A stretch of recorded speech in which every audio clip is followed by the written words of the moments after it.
ini mengajak saudara selangkah demi selangkah, setahap demi setahap untuk kita menggali rahasia dari firman Tuhan mengenai visi dan misi yang Tuhan berikan buat kita, gerejanya, agar saudara sungguh-sungguh mengalami Tuhan dalam hidup ini, menikmati Tuhan, memuliakan Tuhan dengan terlibat dengannya. Saya mengajak saudara untuk menyegarkan kembali.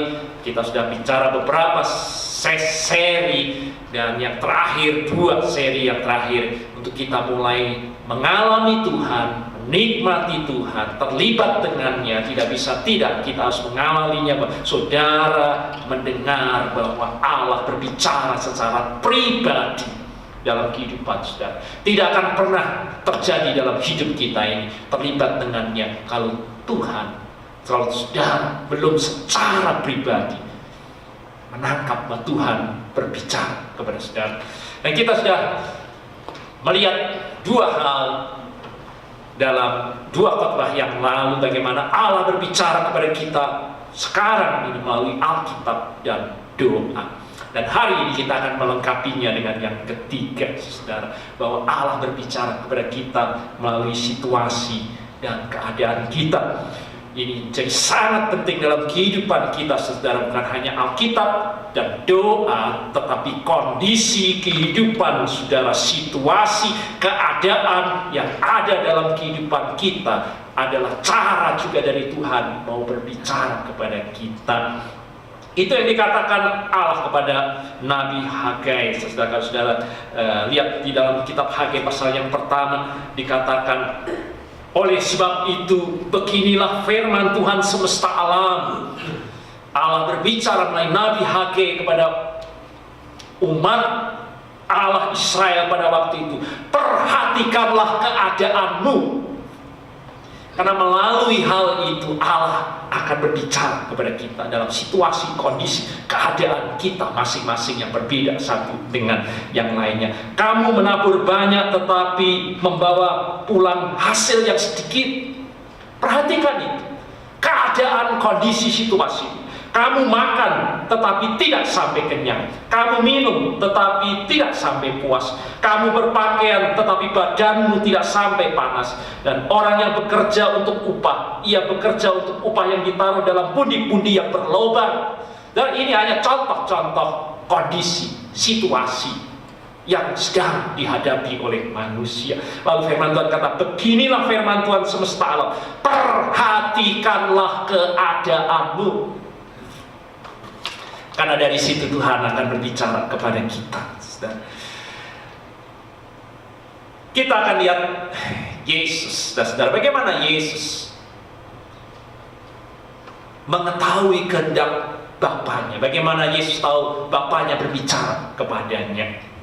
Saudara, kita dapat lihat dari Yohanes pasal yang ke-5 ayat 17. Kemudian ayat 19 sampai dengan yang ke-20, dengan sangat jelas bahwa untuk memahami kehendak Bapa buat Yesus untuk dirinya dan kegiatannya setiap hari, Yesus berkata demikian, Bapakku bekerja sampai sekarang.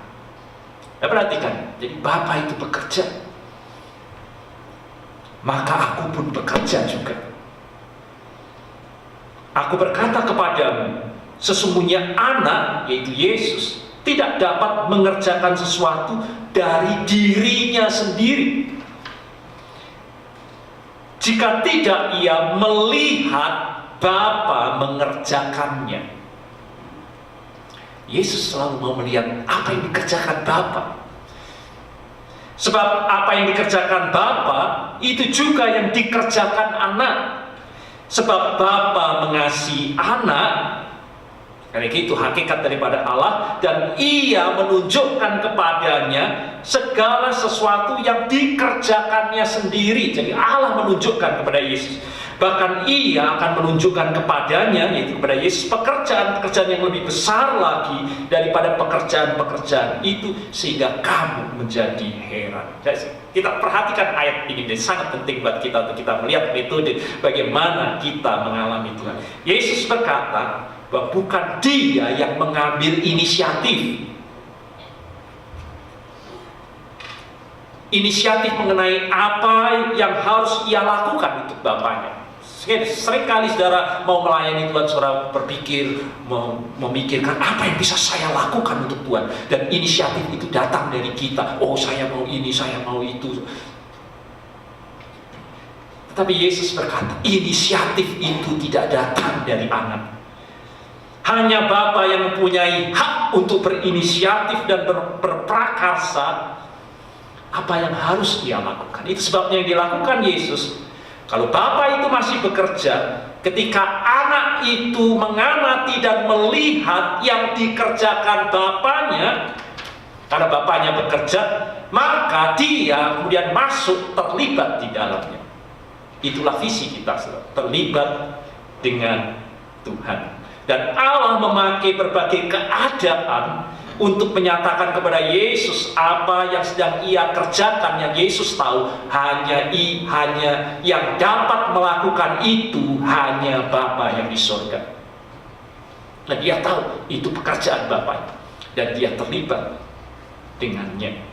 Saudara, Yesus selalu memperhatikan apa dan kemana Bapaknya bekerja, karena setiap pekerjaan yang dilakukannya bukan inisiatifnya.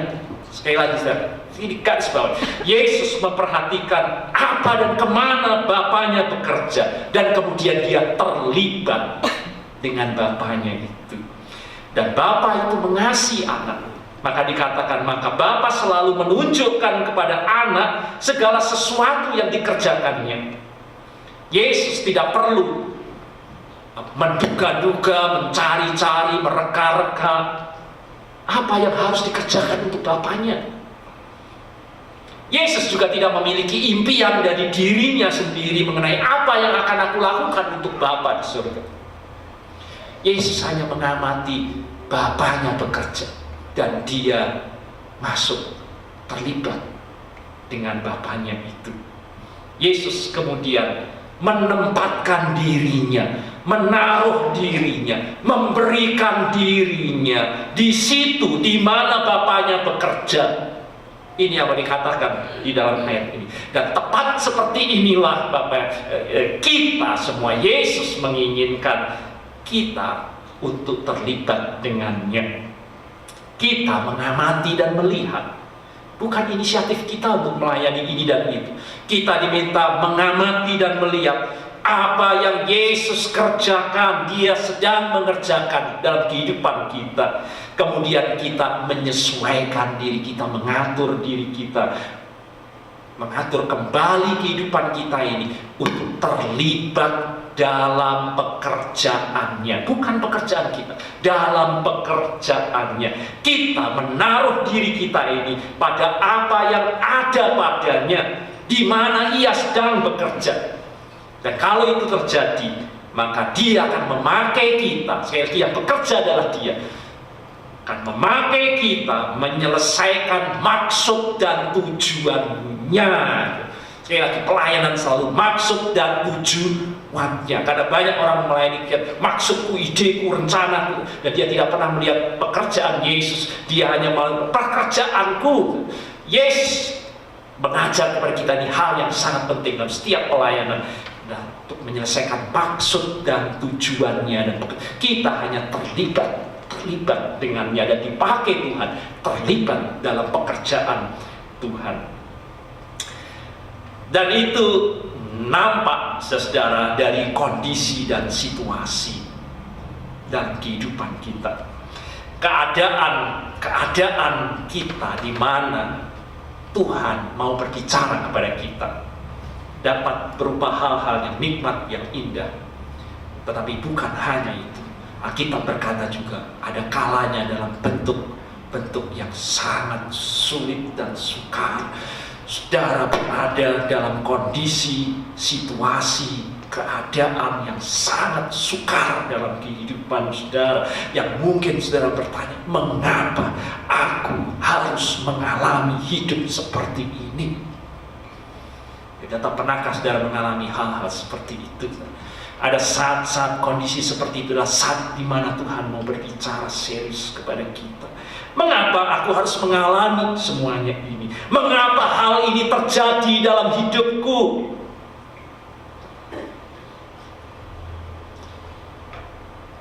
Itu sebabnya saudara, seperti halnya Tuhan berbicara kepada kita, saya ulang kembali, berbicara melalui Alkitab dan doa. Bukan dua entitas yang berdiri sendiri-sendiri, tetapi itu adalah dua entitas yang harus bekerja sama dalam Alkitab. Dan sekarang kita tambahkan juga dengan yang ketiga, situasi dan kondisi kita. Tiga hal ini saudara, Alkitab, doa, dan kondisi dan situasi kita, bukan entitas berdiri sendiri sebagai cara Allah untuk berbicara kepada kita, tetapi tiga ini bersama-sama yang akan membawa kita untuk mendengar Tuhan berbicara secara pribadi dalam kehidupan kita ini. Tiga hal yang tidak terpisah di dalam. Itu sebabnya untuk saudara memahami kondisi dan situasi, saudara tidak memahaminya dengan pengertian saudara sendiri dan memisahkan dalam firman dan doa dalam kehidupan saudara. Untuk kita dapat mengerti Allah berbicara dalam kehidupan kita, kita tidak dapat memahaminya hanya dari kondisi dan keberadaan kita. Ketiga hal itu, Alkitab, doa, dan kondisi kita, bekerja sama untuk membawa kita mendengar suara Allah dalam kehidupan kita ini. Sekali lagi, kita tidak dapat memisahkan diri kita dari firman-Nya, Alkitab dan doa. Alkitab, doa, dan kondisi kita adalah tiga yang tidak berdiri sendiri-sendiri, tetapi saling melengkapi agar kita mendengar Allah dengan benar berbicara kepada kita. Apa yang kita alami, kondisi, keadaan, keberadaan kita saja dengan demikian tidak membimbing kita untuk memahami jalan perspektif Allah dalam kehidupan kita. Setiap pengalaman yang kita alami harus dikontrol dan dipahami di dalam terang Alkitab, firman Tuhan, dan doa-doa kita.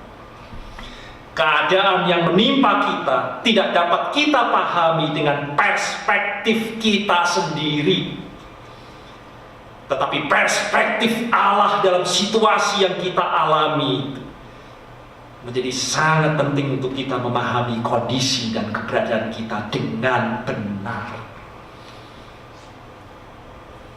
Itu sebabnya firman Tuhan berkata, kita baca pertama kali tadi, percayalah kepada Tuhan dengan segenap hatimu dan janganlah bersandar kepada pengertianmu sendiri. Karena kan saudara mengalami sesuatu, saudara bertanya, mengapa saya mengalami hal ini? Dan saudara mencoba untuk memahami kondisi saudara dengan pengertian saudara sendiri. Firman Tuhan katakan, akuilah Dia dalam segala lakumu, dalam segala keadaanmu, maka Ia akan meluruskan jalanmu. Jangan engkau menganggap dirimu sendiri bijak, menafsirkan kondisi dan situasimu dengan kemarahan, kejengkelan, ketidakpuasan, kekecewaan kita kepada Tuhan. Dan kita hanya memahami kondisi kita dalam perspektif kita sendiri. Kita lihat Ayub, saudara, menjadi contoh yang sangat indah buat kita. Ayub tertimpa musibah dalam tanda petik sebelum dia tahu apa yang terjadi, dan musibah yang sangat mengerikan dalam hidupnya, bertubi-tubi, seluruh harta bendanya musnah tiba-tiba, semua anak-anaknya mati, terbunuh, tubuhnya dipenuhi dengan borok yang menjijikkan. Dia baca Ayub 1 sampai dengan 2. Ayub bergumul dengan berat untuk dapat memahami kondisi dan situasinya. Sekali lagi, Allah berbicara dalam situasi dan kondisi kita. Ini Ayub mengalami hal yang demikian. Ia tidak dapat mengerti apa yang dialaminya itu dalam perspektif Allah. Sudah baca dalam firman, Ayub belum mampu mengerti mengapa mengalami hal itu. Kisah dalam Ayub menceritakan kisah dia menderita, tetapi Ayub sendiri tidak paham perspektif Allah itu. Dan ia juga tidak tahu yang kedua, bagaimana nanti akhirnya. Kalau saudara lihat film, biasanya film silat, saya lihat, wah sangat menakutkan. Saya lihat akhirnya, oh hidup. Biar nanti kita tegang itu, oh, pasti hidup karena filmnya itu mesti hidup. Jadi saya tidak akan tegang, oh pasti hidup itu ya. Tapi kalau saya belum tahu akhirnya, ini Ayub saudara, dia tidak tahu ini akhirnya bagaimana, tidak tahu. Nah, kalau sudah menghadapi dua hal seperti ini dan tidak tahu perspektif Allah, kenapa? Mengapa saya mengalami hal seperti ini? Dan saya juga tidak tahu akhirnya ini nanti bagaimana. Coba bayangkan kalau saudara menjadi seperti Ayub dalam kondisi yang seperti itu. Memang firman Tuhan tahu kalau sudah baca akhir dari kitab Ayub, Allah akan mengembalikan berlipat ganda hartanya, anaknya, semua dikembalikan berlipat. Tapi pada waktu itu Ayub belum tahu. Dia hanya ada dalam kesengsaraan dalam hidupnya. Dia tidak tahu akhirnya ini nanti bagaimana. Ketika kita menghadapi kondisi yang sukar dan membingungkan, kita akan ditenggelamkan. Ini bahaya, saya perhatikan. Saudara akan ditenggelamkan dengan mencoba melihat dan memahami Allah dengan perspektif kita sendiri. Dan kita akan dibawa dalam distorsi untuk kita memahami Allah. Kita akan salah memahami kehendak, jalan, dan maksud Allah dalam kehidupan kita ini. Mungkin kita akan berkata, Allah tidak mengasihiku. Allah tidak adil. Allah kejam. Mengapa tumpuan hidupku diambil? Dan dapat teruskan pernyataan-pertanyaan distorsi saudara untuk memahami Allah hanya bersandar saja dengan pengalaman dan kondisi yang sedang saudara hadapi. Pernah saudara berada di tengah-tengah kondisi yang tragis dan membingungkan, dan kemudian saudara berdoa dan saudara mulai menuduh Allah. Dan saya tahu menuduh Allah dengan beberapa hal yang saya tahu itu tidak benar. Karena saya tahu Allah itu maha kasih. Bukan hanya kasih, maha kasih. Tapi Tuhan, engkau tidak mengasihiku. Dan saya tahu bahwa saya kontradiksi. Tuhan itu bukan hanya adil, Tuhan itu maha adil. Tapi ada kalanya saya berkata, Tuhan engkau tidak adil. Mengapa terjadi seperti ini dalam hidupku? Atau mungkin saya takut untuk menyatakan, Tuhan engkau salah. Tapi saya berkata, Tuhan engkau menipu aku ini, membiarkan aku percaya dengan keadaanku. Mengapa engkau tidak stop dan menghentikan aku pada waktu mengikuti jalan ini? Saudara, kita sering terjebak memahami kondisi dan situasi kita hanya dari kondisi dan situasi yang sedang kita ada, dan mencoba untuk melihat Allah dan pekerjaan Allah dalam perspektif kita sendiri. Dalam Keluaran pasal 5-6, saudara, kalau kita baca, kita berbicara mengenai bagaimana Musa oleh karena perintah Tuhan datang kepada Firaun dan meminta kepada Firaun untuk membebaskan bangsa Israel. Dan baca, bukannya Firaun membebaskan bangsa Israel, yang terjadi justru Firaun makin keras menolak dan makin keras menindas bangsa Israel. Saya tahu apa akibatnya? Bangsa Israel marah kepada Musa. Ini gara-gara kamu. Dan pernah melayani Tuhan, hasilnya bukan dipuji, tapi dimarahi orang lain. Ini Musa sudah bekerja, justru Tuhan ada Firaun, hasilnya justru Firaun menolak dan makin memperberat penderitaan dari bangsa Israel, saudara. Dan bangsa Israel marah, kecewa. memaki-maki Musa. Ini gara-gara kamu. Dan coba saudara letakkan dalam kondisi saudara, kalau sudah jadi Musa pada waktu itu. Tuhan, kamu ini salah atau gimana? Perintahmu ini kepada saya bagaimana, Tuhan? Kenapa saya mengalami seperti ini?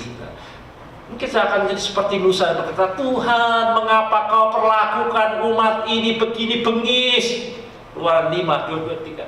Mengapa pula aku yang kau utus untuk hal yang bodoh seperti ini? Sebab sejak aku pergi menghadap Firaun untuk berbicara atas namamu, dengan jahat diperlakukannya umat ini, dan engkau tidak melepaskan umatmu sama sekali. Ini perspektif Musa memahami situasi dan kondisinya. Saya bertanya, benar? Benar bahwa Tuhan tidak melepaskan umatnya? Musa jadi sangat kecewa dan dia mau quit, dia mau, sudah saya berhenti saja. Orang Israel sendiri tidak mendengar aku, bagaimana mungkin Firaun mendengar aku lagi? Sudah selesai. Itu mau. Tapi saya mengucap syukur Allah itu penuh dengan hikmat dan sabar. Kesabaran Tuhan luar biasa. Baik, kepada Musa dapat kita lihat Musa perlahan-lahan terus dipimpin. Justru memang aku mengeraskan hati Firaun. Kita baca dalam kitab, maka Tuhan mengeraskan hati Firaun. Justru Tuhan memang membuat begitu supaya semakin keras perlawanan daripada Firaun dan penindasan kepada bangsa Israel, supaya bangsa ini melihat kekuatan tanganku membebaskannya. Nah, itu perspektif Allah. Tetapi kadang-kadang kita tidak mampu melihatnya. Mengapa Tuhan? Mengapa? Dan belum tahu akhirnya, dan belum tahu titik akhirnya. Tetapi Allah tahu, dan Musa perlahan-lahan terus dibimbing, sabar. Kadang-kadang kita sebagai pendeta, mundur saja Pak. Untuk apa saya melayani? Ya, sudah jerih payah begini hasilnya. Ya, seperti Tuhan, sabar. Kita belum tahu titik akhirnya. Dan Allah berkata, justru aku memang yang mengeraskan hati Firaun, semakin keras penindasan, supaya akhirnya bangsa Israel melihat tulah demi tulah, laut terbelah menjadi dua, supaya mereka melihat tanganku yang perkasa itu.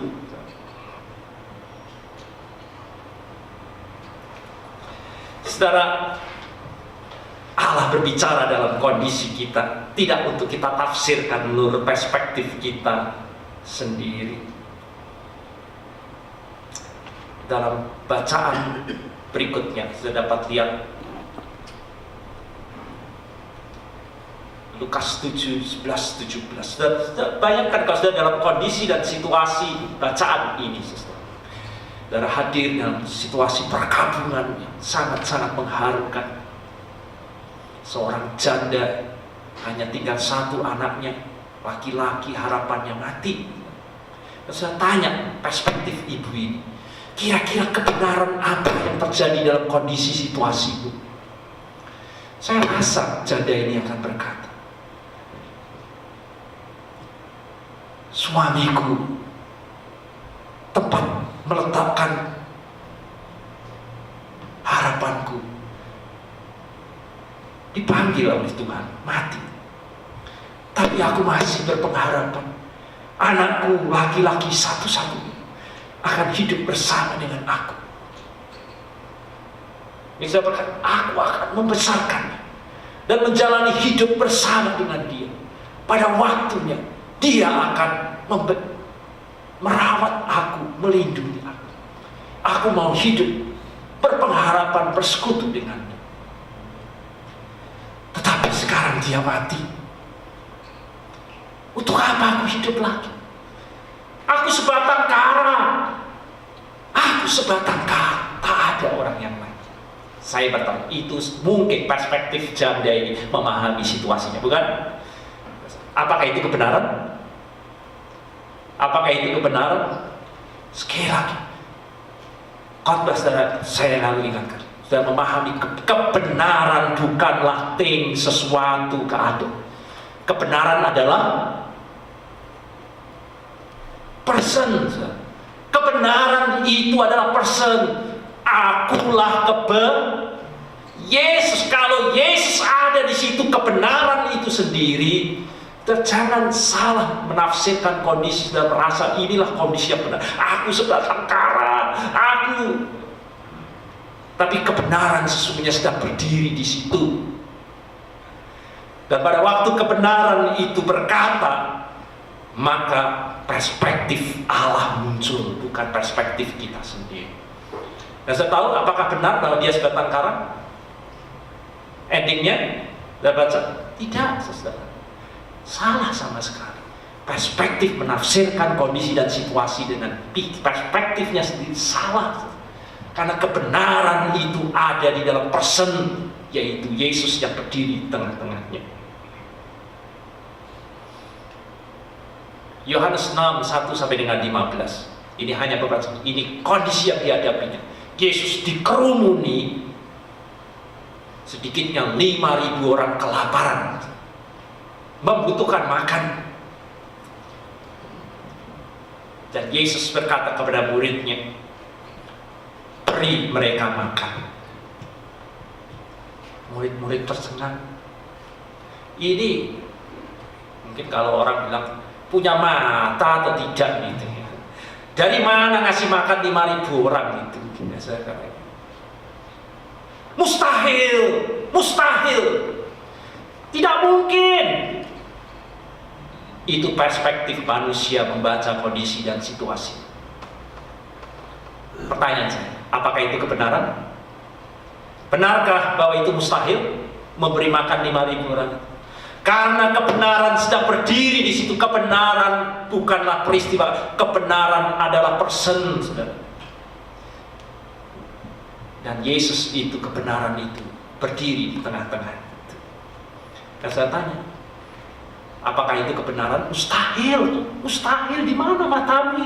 Dari mana kasih makan orang segini banyaknya itu? Dan kita lihat kebenaran itu berbicara.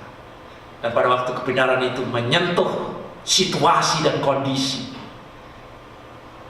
kita lihat Allah berbicara dalam kondisi dan situasi. Bukan hanya 5.000 semua makan dengan kenyang, 12 bakul sisa. Itulah kebenaran. Itulah kondisi dan fakta perspektif Allah dalam situasi dan kondisi kita. Itu sebabnya Yosua dalam pembacaan kita berikutnya yang tadi kita baca, letakkan 12 batu sebagai peringatan terus sampai ke anak cucu untuk mengingat bahwa banyak perspektif yang salah dalam kondisi dan situasi bangsa Israel pada waktu mau memasukinya. Mereka itu seperti raksasa. Mana mungkin kita bisa masuk ke situ?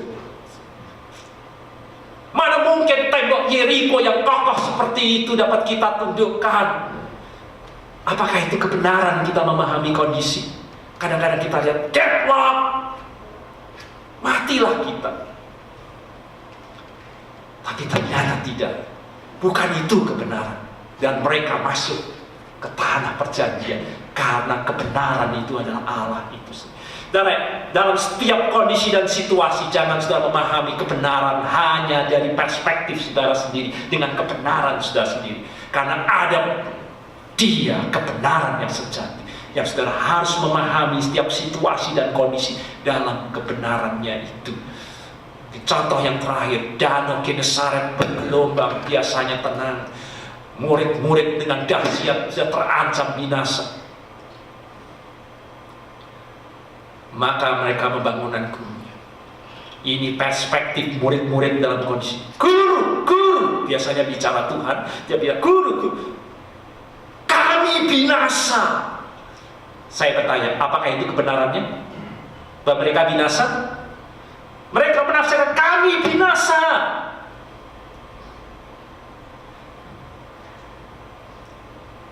Tapi itu bukan kebenaran. Jangan tafsirkan situasi dan kondisi dengan perspektif sendiri. Dengan kekecewaan, dengan kemarahan kepada Tuhan. Karena kebenaran sedang tidur dalam buritan kapal. Dan pada waktu dia bangun dan menyentuh kondisi dan situasi itu, hai badai, berhentilah. Dan itulah kebenaran yang sesungguhnya. Itulah kebenaran yang sesungguhnya. Badai dan gelombang itu pun berhenti. Itu sebabnya Yesus berkata, Akulah kebenaran. Saudara, pahami situasi dan kondisi ini dengan datang kepada kebenaran itu. Kebenaran bukan sesuatu things, peristiwa. Kebenaran adalah person. Kebenaran adalah Yesus itu sendiri. Dan Dia ingin menjadi Tuhan dalam kehidupan kita. Sehingga kita menyebutnya Dia Tuhan Yesus kita yang dahsyat dan agung itu. Dan hanya Ia saja yang kemudian saudara izinkan untuk menjadi fokus dalam hidup kita ini. Jangan saudara berfokus dengan kondisi saudara sendiri dan tenggelam dan ditenggelamkan dan digoncang dengan kondisi. Kebenaran itu adalah fokus dalam hidup kita ini. Tuhan menjadi pemprakarsa, inisiator yang mengambil inisiatif dalam hidup kita ini. Jangan saudara ambil inisiatif menurut kekecewaan, kemarahan saudara, kejengkelan saudara sendiri, dan mengandalkan pengertian saudara sendiri dengan emosi saudara sendiri. Jadikan Dia sebagai pemprakarsa, inisiator yang mengambil inisiatif dalam hidup dan memimpin kehidupan kita. Dan sekali lagi saya menggarisbawahi, banyak kesimpulan yang sepenuhnya akan salah jika kita mencoba melihat dan memahami Allah hanya dari pengalaman dan keadaan kita yang menyakitkan. Maka apa yang harus kita lakukan? Apa yang harus kita lakukan? Pertama-tama saudara harus datang. Jangan mengandalkan pengertian saudara sendiri, menafsirkan kondisi dan perspektif saudara sendiri. Dan datang kepada Allah. Dan saudara memohon kepadanya untuk menunjukkan perspektif Allah. Perspektif Allah dalam kondisi dan situasi saudara yang sedang saudara alami dalam kehidupan ini. Ketika kita menghadapi kondisi yang sulit dan membingungkan, Roh Kudus akan memakai firman Tuhan. Sekali lagi, tidak pernah kita dapat memahami kondisi memisahkan dengan Alkitab dan doa. Roh Kudus anugerah agung itu akan memakai firman Tuhan dan menolong kita untuk memahami kondisi kita dalam perspektif Allah yang baru. Ia akan menyatakan kebenaran karena kebenaran hanya ada di dalam Dia akan kondisi dan situasi kita. Dan selanjutnya kita akan dapat menyesuaikan hidup kita ini, pikiran kita ini dalam perspektif Allah itu. Maka izinkan saya untuk meringkas bagaimana kita merespon situasi yang sukar dan membingungkan dalam kehidupan ini. Satu, saudara, tanamkan dalam benak dan hati kita pada saat saudara melihat kontradiktif yang sangat hebat. Allah itu kasih, tapi sepertinya dalam hidup saudara tidak melihat kasih Allah. Tetapi tanamkan dalam benak hati kita, Allah telah untuk selama-lamanya menunjukkan kasih-Nya yang mutlak kepada kita di kayu salib. Dan kasih itu tidak pernah berubah. Kondisi apapun, katakan, Dia Maha Kasih. Yesus tidak berubah. Meskipun saudara kontradiktif dalam kehidupan saudara, tanamkan dalam benak dan hati kita, terpatri dalam benak dan hati kita. Yang kedua, jangan kita mencoba memahami seperti apa Allah itu hanya dari kondisi keadaan yang tengah kita alami. Ini sebagai pendeta yang terus saya dengar keluhan dari jemaat saat demikian. Kenapa papa saya begini? Mengapa begini? Dan kemudian menafsirkan Allah itu begini, Allah itu begitu. Hanya berdasarkan kondisi dan keadaan yang tengah kita alami. Datang kepada Allah, akui saudara tidak mampu memahami perspektif situasi dan keadaan ini dengan perspektif saudara sendiri. Datang kepada Allah, saudara butuh perspektif Allah untuk mengerti karena kebenaran itu ada di dalam Dia, dan mohon pertolongannya agar kita dapat melihat perspektif pendapat Allah mengenai situasi dan kondisi kita ini. Dan saudara bersabar, nantikan Roh Kudus. Roh Kudus, Roh penolong sudah dicurahkan bagi kita, akan memberikan firman Allah dan menolong kita memahami keadaan dan situasi kita. Dan kalau itu terjadi, kemudian sesuaikan hidup kita dengan Allah. Apa yang kita lihat dilakukannya dalam kondisi dan keadaan kita, sudah sesuaikan. Lakukan semua yang dikatakannya untuk kita lakukan, dan kita akan masuk dalam visi kita. Kita akan mengalami Tuhan, bahwa Allah bekerja di dalam dan melalui kita untuk menyelesaikan maksud dan rencananya. Namun saudara, ini tidak terjadi dengan mudah. Ada kalanya kita dapat mengalami situasi seperti yang dialami oleh Ayub, di mana Allah tidak mengatakan kepada kita sesuatu apa yang sedang ia lakukan. Kita dalam kebingungan, kita hanya harus bertahan dengan iman kita. Dalam kondisi demikian, kita harus mengakui poin yang pertama tadi. Kita menegakkan, mengakui kasih dan kemahakuasaan Allah tidak berubah dalam kehidupan ini. Dan cukup saudara pegang dalam hidup saudara itu. Hidup oleh karena iman. Meskipun saudara belum tahu mengapa, dan saudara belum tahu bagaimana akhirnya, saudara butuh iman dan saudara pegang seperti ini dalam kehidupan Ayub. Tetap bertahan dengan bergantung pada kasih karunia dan kemahakuasaan Allah itu, yang pada waktunya seperti Ayub akan membuat kita akan melihat dan mengerti dan memahami situasi kita. Buka hati kita. Allah menghendaki kita semua mengalami Tuhan. Dia berbicara kepada kita. Buka hati saudara, firman-Nya dalam doa saudara, dan perhatikan kondisi dan keadaan. Amin.